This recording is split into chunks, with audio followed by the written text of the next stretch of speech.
Hello dear students, welcome in today's class. बच्चों, आज हम फिर से आपका एक न्यू चैप्टर स्टार्ट करने जा रहे हैं। Okay, so this is the chapter number 12 and the name of the chapter is the preposition. ठीक है, इस चैप्टर में हम क्या डिस्कस करने वाले हैं?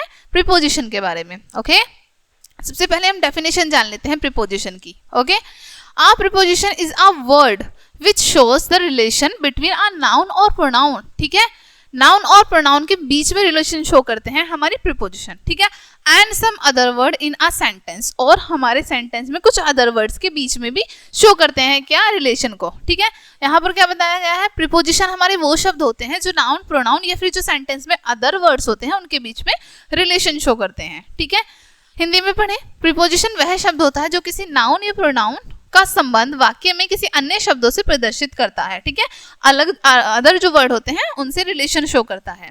Example, the glass is on the table. Glass कहाँ पर है?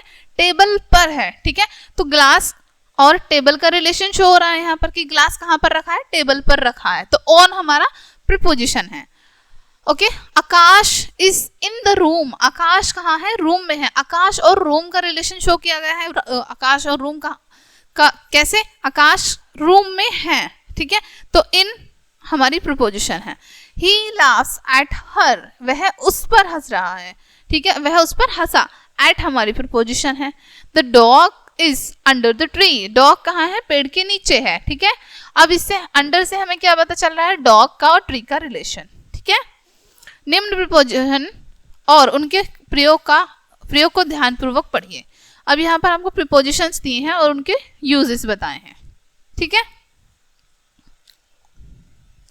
जैसे एट एंड इन, इनका यूज कहाँ करते हैं? एट छोटे स्थानों या बड़े स्थानों के लिए एक भाग के लिए प्रयुक्त होगा, तथा इन बड़े स्थानों, ठीक है, देश के लिए प्रयुक्त होगा।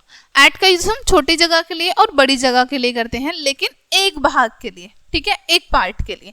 और इनका यूज हम बड़ी जगहों के लिए करते हैं और बड़े बड़े देशों के लिए करते हैं, mainly. Okay, example, I stayed at Meerut. ठीक है, मैं मेरठ में रहता हूँ, मेरठ में रहता था। ठीक है, कविता लिव्स इन मुंबई, कविता मुंबई में रहती है। ठीक है, ओके, नंबर सेकंड है इन एंड आफ्टर। इन बताता है कि कार्य कुछ समय में होगा, वह आफ्टर बताता है कि कार्य कितने समय में होगा।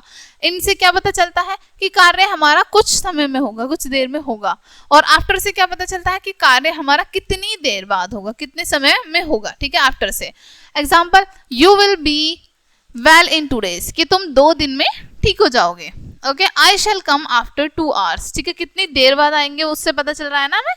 Okay, behind and after, behind स्थान की ओर संकेत करता है तथा आफ्टर समय की ओर।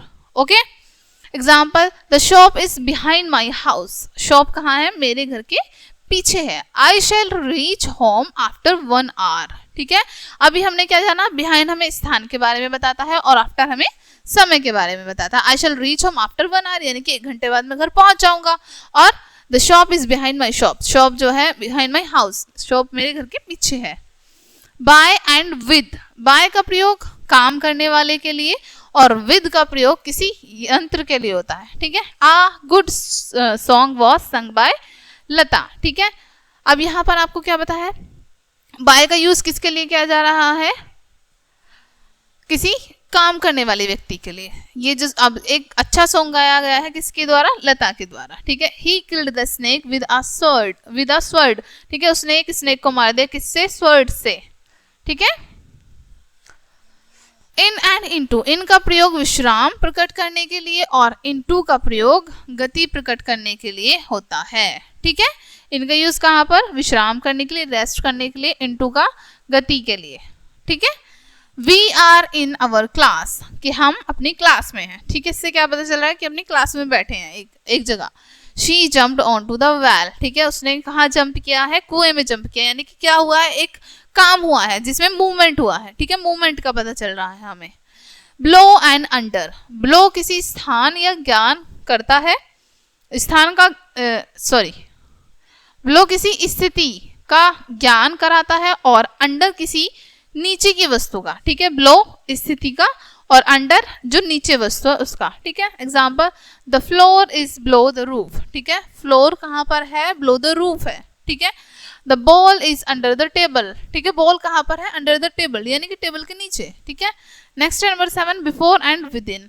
बिफोर का प्रयोग समय की ओर संकेत करने के लिए होता है, विद इन का अवधि के लिए, टाइम के लिए होता है। लेकिन कैसे? आई शैल कम बिफोर इवनिंग, शाम होने से पहले मैं आ जाऊंगा, ठीक है। We shall reach there within 1 hour, ठीक है। हम वहां 1 घंटे में पहुंच जाएंगे, ओके। नेक्स्ट है यहाँ पर एक्सरसाइज दी है आपको, choose and right the preposition from the following sentences. आपको सेंटेंसेस दिए हैं, इनमें से आपको क्या करना है? प्रीपोजिशन राइट करनी है आपको, करेक्ट प्लेस चूज करके, ठीक है। Fill suitable preposition in the following sentences. आपको सेंटेंसेस दिए हैं, इनमें आपको सुटेबल प्रीपोजिशन फिल करनी है, ओके डियर स्टूडेंट्स। ये चैप्टर आपका यहीं पे फिनिश होता है। आई होप ये चैप्टर आपको अच्छे से समझ आया होगा। मिलते हैं नेक्स्ट वीडियो में, एंड थैंक्स फॉर वॉचिंग।